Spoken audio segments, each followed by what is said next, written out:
Hello बच्चों, let's see this question. The question says that if NC16 is equal to NC14, then find NC27, right?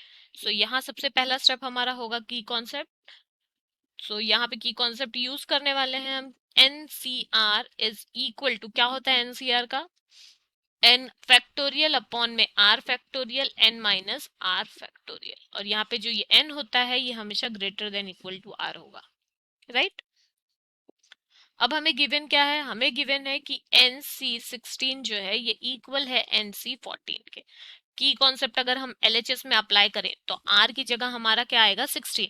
तो ये बनेगा n factorial 16 factorial n minus 16, क्योंकि R क्या है हमारा? 16 है, तो R की जगह पे 16 आ जाएगा, n minus 16 factorial. Similarly RHS में देखें तो R की जगह क्या आ जाएगा? 14. तो n factorial 14 factorial n minus 14 factorial.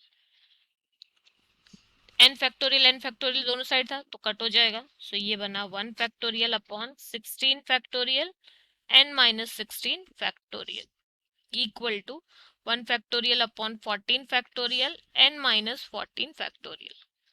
Cross multiply अगर किया तो आएगा 14 factorial n minus 14 factorial equal to 16 factorial n minus 16 factorial, right?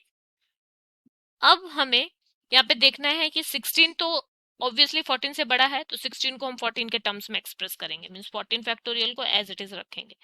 अब n माइनस 14 बड़ा है या n माइनस 16 बड़ा है?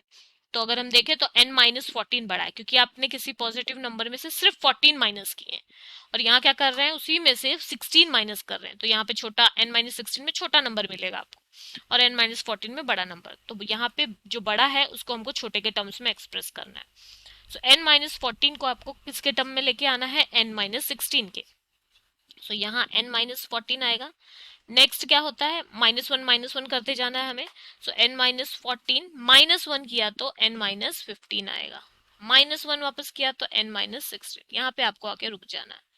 16 के लिए 16 इंटू माइनस 1 करोगे तो 15 इंटू 14 फैक्टोरियल. 14 पे क्यों रुक गए? क्योंकि यहाँ पे हमारे पास 14 है. n minus 16 factorial. अब जो चीजें सेम है, सिमिलर है, उन्हें हम कट कर देंगे. सो ये कट हुआ, यहाँ से कट हुआ. यहाँ पे आप ब्रैकेट ओपन करके इसे मल्टीप्लाई कर सकते हो, तो n multiply by n square आएगा minus n multiply by minus 15, तो minus 15n minus 14 multiply by n, so minus 14n और minus minus plus 14 multiply by 15, so 14 into 5 कितना बनेगा? 70 का जीरो आएगा 7 और 14 इंटू 1 14 और 7 21, सो ये बनेगा 210, राइट? और यहाँ पे 16 इंटू 40 तो ये 240 बन जाएगा. सॉरी 16 इंटू 15 है तो ये कितना बनेगा? 240. 16 5 80 का जीरो और 8 आएगा. 16 इंटू 1 इज 16 और प्लस 8 24, राइट? अब यहाँ पे ये बनेगा n square minus 29n plus 210 है और यहाँ पे माइनस 240 आ गया तो कितना बन जाएगा? Minus 30 equal to 0. Quadratic equation है, इसे हमको सॉल्व करना है. हमें ऐसे नंबर चाहिए, दो नंबर जिनको आप मल्टीप्लाई करो तो माइनस 30 आए और प्लस कर दो तो माइनस 29 आ जाए. तो ऐसा नंबर है हमारे पास क्या? माइनस 30 और प्लस 1, राइट? तो अब हम इसे क्वाड्रेटिक को सॉल्व करने वाले हैं. क्वाड्रेटिक है हमारे पास n square minus 29n minus 30 equal to 0. So इसे एक्सपांड करते हैं. n square minus 30n plus n minus 30 equal to 0. पहले दो में हमको कॉमन क्या दिख रहा है? n.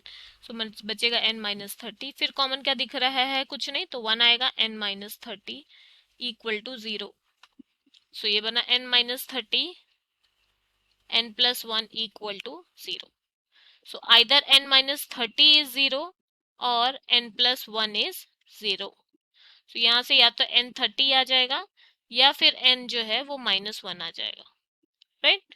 सो अब हम यहाँ देखें कि कॉन्सेप्ट में तो n की वैल्यू हमेशा r से बड़ी होनी चाहिए. r 16 और 14 था तो -1 तो एक्सेप्टेबल नहीं है, राइट? n की वैल्यू -1 नहीं हो सकती. तो यहाँ पे एक्सेप्टेबल वैल्यू क्या है? n is equal to 30. But हमें फाइंड क्या करना था? फाइंड हमें करना था NC27. तो हमें NC27 निकालना होगा.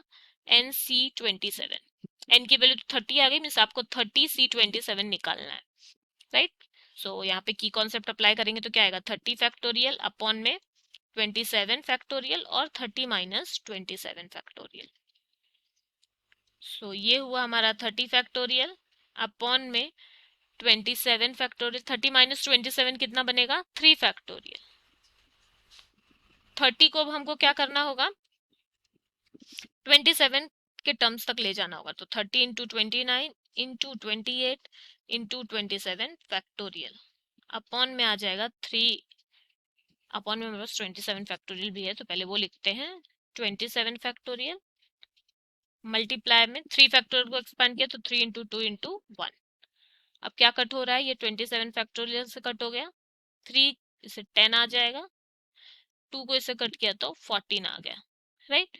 सो हमारे पास इसकी वैल्यू क्या आ रही है finally, 10 multiply by 29 multiply by 14 और अपॉन में 1, सो 1 नहीं भी लिखा तो इक्वल है 10 इंटू 29 बना 290 मल्टीप्लाई बाय 14, राइट।